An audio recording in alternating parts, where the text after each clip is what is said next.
Hey guys, welcome back to the channel. We got a 2014 Ford Mustang. We're swapping out the stereo. We're going to be using a Kenwood DEC. It's a double DIN media player. Apple CarPlay, Android Auto, Bluetooth, USB, all the stuff that new modern stereos have. We're going to be using a Scosche kit. Now the reason why we need this special kit is so that we can integrate the AC controls for the new stereo or on the new faceplate for the stereo. The original controls are part of the faceplate on the stereo, so we had to replace the whole faceplate, and we put in new controls for the AC, and some of the menu functions for the car on there too. They're controlled by two little digital screens, which are touch screens. You'll be able to see it in the installation. It allows us to keep steering wheel controls also. So check it out, guys. Stay until the end, and hope you like it.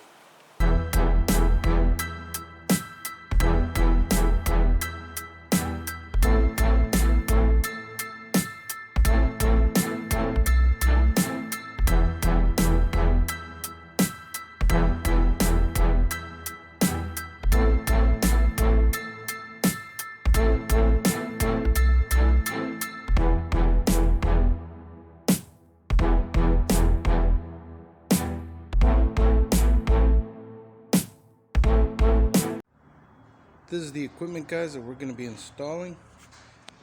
It's a Kenwood DMX 706S Exelon model. Not terribly crazy in features, but not, very basic. It has CarPlay. So this is the kit that we're going to be using. It is for a Mustang 2014. There's a part number on the So what this kit does is it allows us to retain the controls for the AC.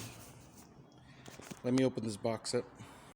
So there you see it there. What this does is it allows us to put in an aftermarket stereo, and these screens are going to give us climate control and all the functions that the factory stereo used to do. There's a couple of different things that the stereo controlled. And then this is the trim piece. Obviously, the control panel is integrated already in there. We got us the nice adapting harness. This will give us a couple of different things in there.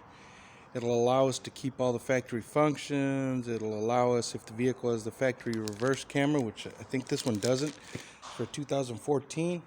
And it'll give us, a place to do all the wiring for our aftermarket stereo without cutting into the harnesses. It just gives us all the connectors that go into the stereo. It comes with the antenna adapter, everything. I believe we are able to keep steering wheel controls. I have to look at the instructions, but I'm pretty sure that this will allow us to do all that stuff. I think it also includes all the steering wheel control functions on it. Like I said, this is the Kenwood DEC, and we'll bring you in when we are integrating it. So this is my traditionally glary bad shot of the vehicle. It's a 2014 Ford Mustang. I think it's a 5.0 California. I'm not too certain on it, so don't quote me on it, but there she is. This is the factory stereo. We're going to be removing all this faceplate, all the controls for it. The AC controls are going to be integrated into the new kit. Now we're going to remove the trim pieces. First we'll start with the lower console trim. We're going to have to move the shifter back a little bit, so we'll need the key. It just snaps out of place, but it is so much easier if you move the shifter back to get the front part out without scratching anything, so that's going to be a must. Once we've got that up, we can get it out of the way.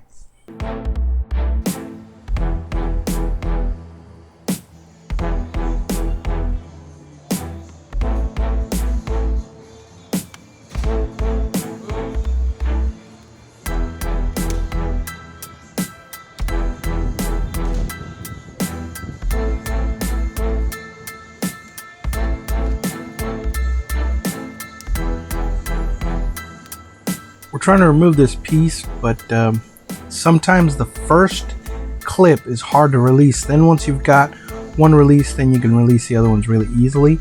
But you always do want to be careful when you pull up that first one. Some of these pieces are very thin, so you have to be careful. Once you get it going, it's relatively easy. Easy. You'll see it.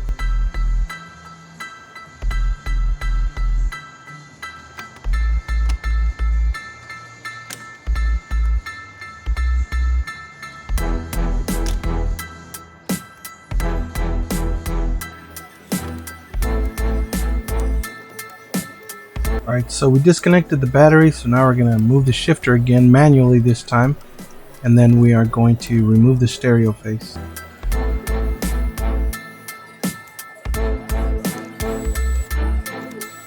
Get that out of the way. Now we use our 7mm nut driver to take out the 4 screws that hold the stereo in and pull it out.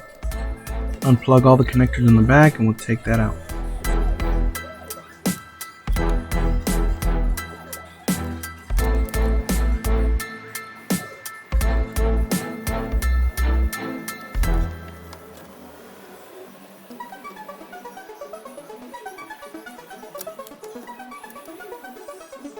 Alright guys, so this is a harness prepped. All the connections for the stereo are made right here with butt connectors. You've seen me do plenty of connections before. And so then we use this cloth tape that you've seen in one of my reviews to make it just a little cleaner, make it look a little more factory. There it is. This one came with the harness. That's just regular tape. And this is the cloth tape. You can see that it looks a little bit different there. You can appreciate it better over here. So that's what that material looks like. So these harnesses here, some of them are for different option cars. This one is in case it has a subwoofer. This one is in case it has the shaker system. This is the connector that's going to plug to the factory AC control panel. And then this is the one that hooks up where the stereo used to hook up. So we're going to hook these two up to that. These two hook up to the module that comes with the new kit, and then this is the stereo connection.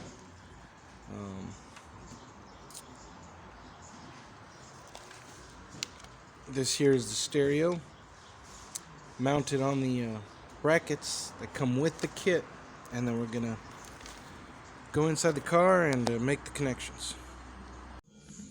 Alright, so here we're gonna hook up the harness, the adapting harness, to the factory connections. We're also going to hook up the rear view camera, power that rear view camera, the reverse wire that will trigger the stereo, tell it when to switch to the rear view camera. We're going to install the stereo, and let me get the harness and all the wiring done, and then I'll show you that. So we've got the harness here. This is the side that plugs to the stereo. The rear view camera connector. This is the connector that's going to hook up to that little screen that's going to control the functions of the car. And we've got the antenna adapter plugged in. Got the Bluetooth microphone. And that's it.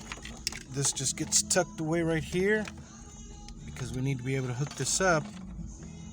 So we need to be able to hook this up. Then when we bring in, everything will just tuck back there. The stereo is all hooked up. Got all the connections made to it, antenna, all that. Now we just got to tuck that into place, screw it in. That's it installed there. We screwed it in. Now we're just gonna plug in these connectors, which are for the little control panel that's gonna be on there, and I'll bring it back for that. This is the system in there. Now this is just in there in its place for testing. And then once we've tested it, we'll go ahead and put in the clips, and that'll hold it in place. And there's a couple of screws there at the bottom that are going to hold it in place. I'm going to go and test all the functions on it, and then I'll bring you back. That's the installation in a nutshell, guys. Here we're trying some of the functions. You see the steering wheel controls. We're going to mess with some of the AC functions just to show you the different features, power on and off. There's the fan up and down buttons there. The mode button, which switches from where the air comes out of your feet, the dash, the windshield back to your front. Some of the settings that you can go through, they're on the right screen. The vehicle settings, all that kinds of stuff, time and date. There's a few settings there. I won't go too deep into it. There's quite a few things you can set on it. Language, of course. There's the heat, or the control actually, whether it's hot or cold. Um, it's digital in this case. There's no more knobs, so it's kind of nice. And you maintain all your functions. It's made for different vehicles that have the different options. And we tried everything there. We tried some of the music features on there. I won't play them for you because of copyright. Take my word for it. It sounds just as good as it did. But it actually does sound a little bit better than the factory because it has a little bit more power than the factory stereo has. It just had the basic stereo, so this was definitely an upgrade for this vehicle. Yeah, so there it was, guys. Pretty basic installation other than the stuff that goes on with the harness installation. We skipped over most of it. You've seen me done plenty of wiring. Um, just a couple of, not a couple, a few wires to wire the new stereo into the harness, which then directly plugs into the vehicle. You have to make some choices depending on which model vehicle you have, which options are on it. Um, it's a pretty good kit. Scosche is a very good brand, so this product we've used it a couple of times. This exact one we've used a couple of times, so we should be all good there. I hope you liked the video. Share, like, subscribe. We need your comments, good or bad. Let us know how we're doing. Help us grow, and we'll see you on the next one.